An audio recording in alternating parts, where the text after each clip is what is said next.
as long as who is saying those negative words are not you. I mean, you in this sense. As long as the one saying the negative words or the horrible words is not coming from you yourself, then you are free. Then you are good.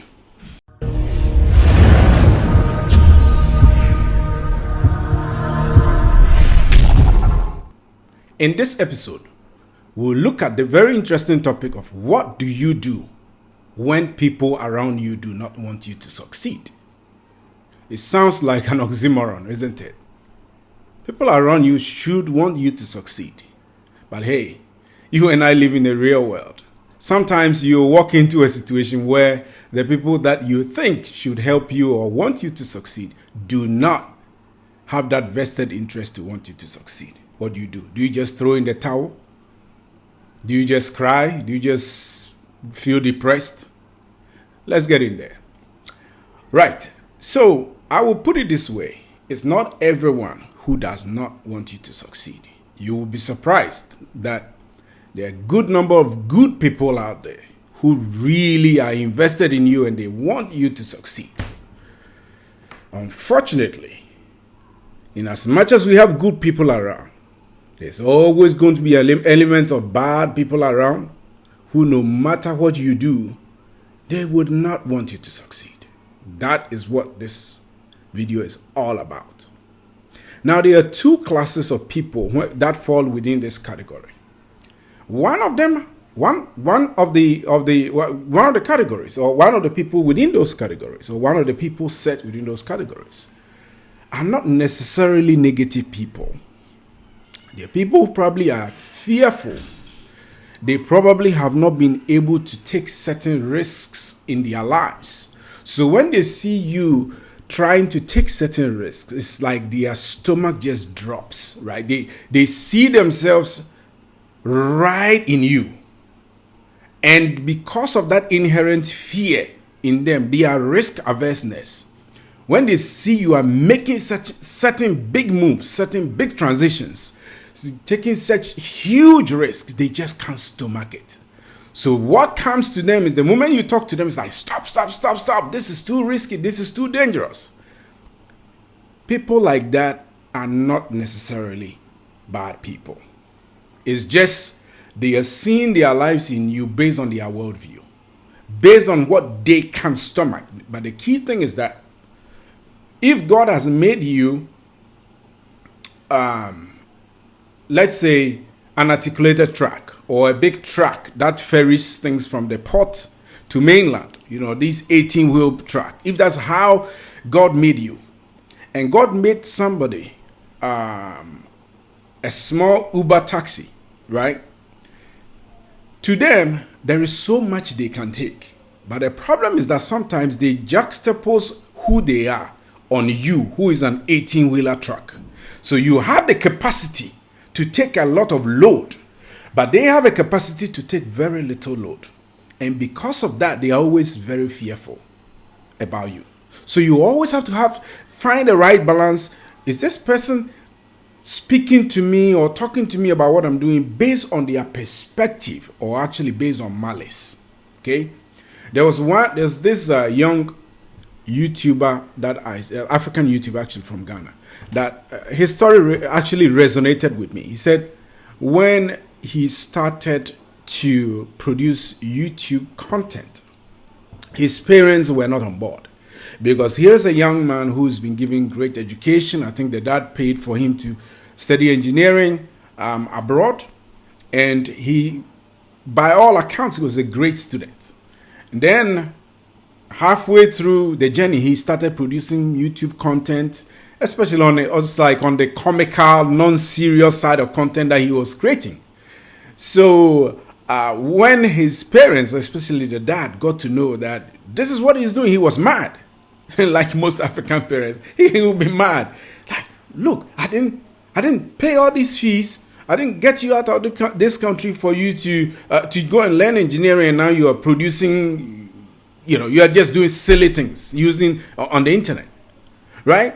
So with that, you wouldn't blame the dad for taking that position.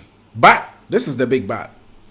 When things started to pay off for him, when he got a lot of people started watching his channel, and then more importantly, when he received his first check or first payment from Google, and the dad saw it, he became his number one fan. Right? He became an absolute fan of his, and now the dad was looking for places and people that his son could interview or to go take shots and to go, make content and that kind of thing. And it was amazing.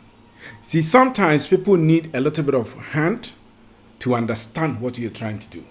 Sometimes it's just a matter of time. They will come around. But the kind of people I'm talking about today is not that type. These are people who are full of malice, envy, jealousy, bad will.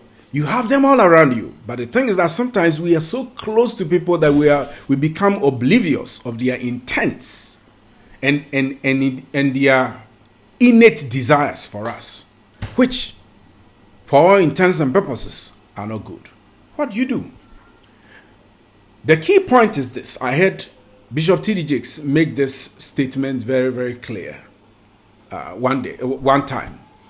He said, "It is not what people say about you that makes much of a difference, or what really counts is not what people say about you, especially the negative words that they throw at you to discourage you, to keep you down and that kind of.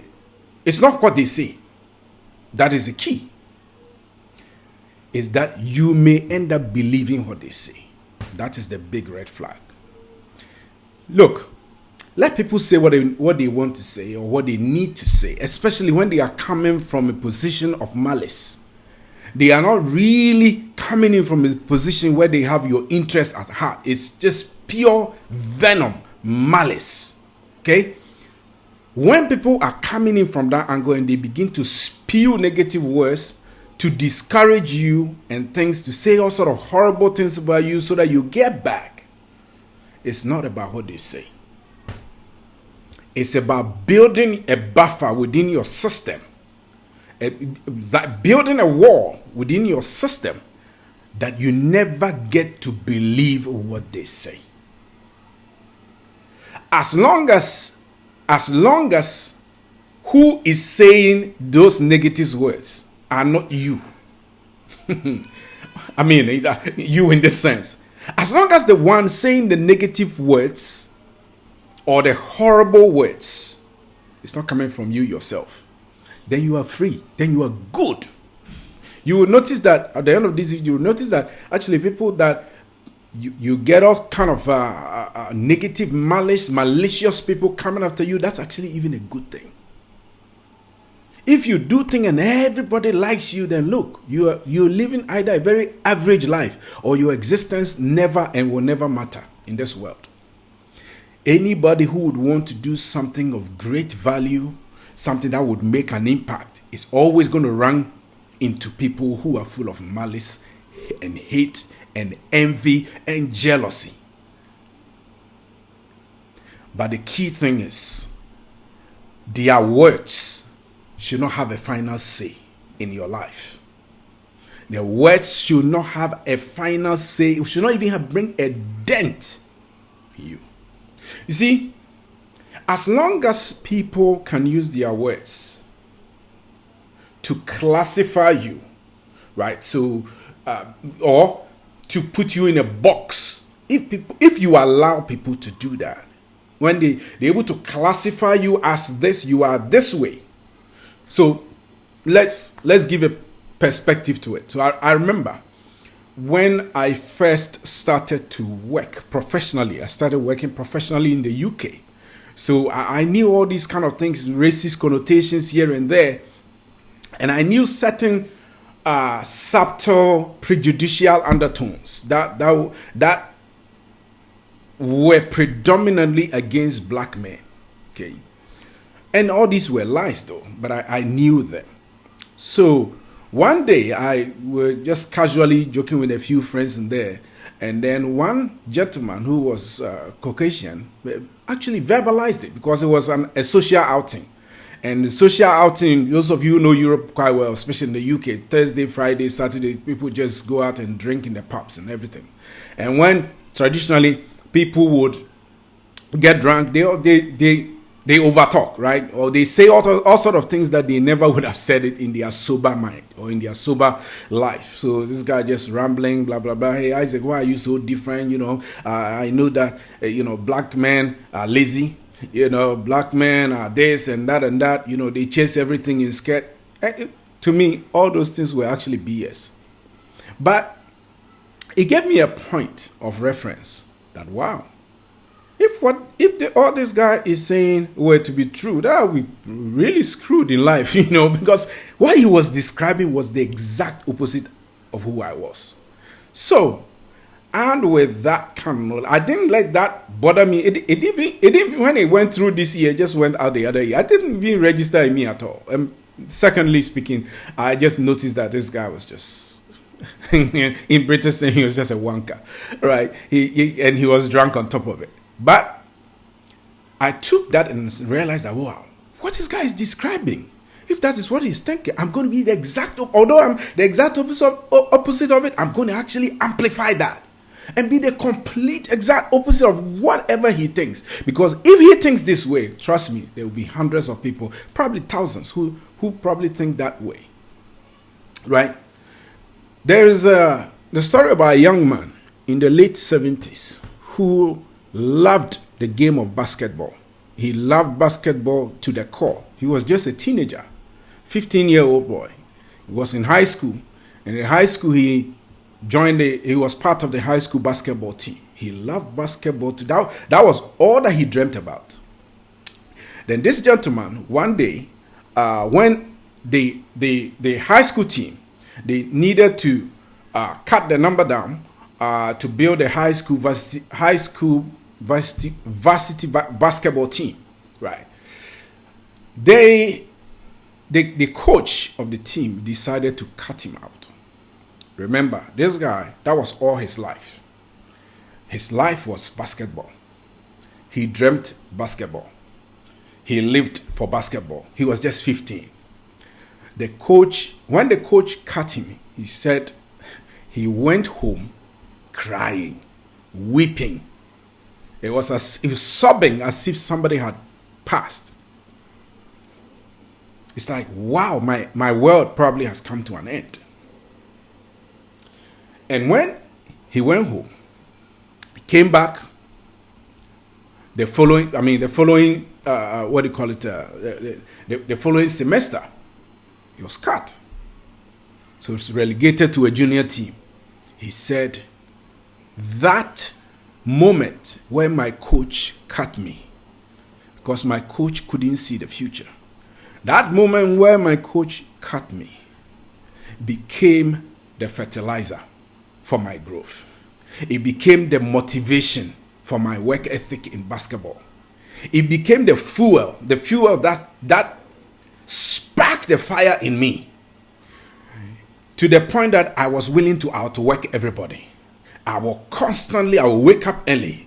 I will be in the gym, training, running, hitting the hoops all the time, constantly.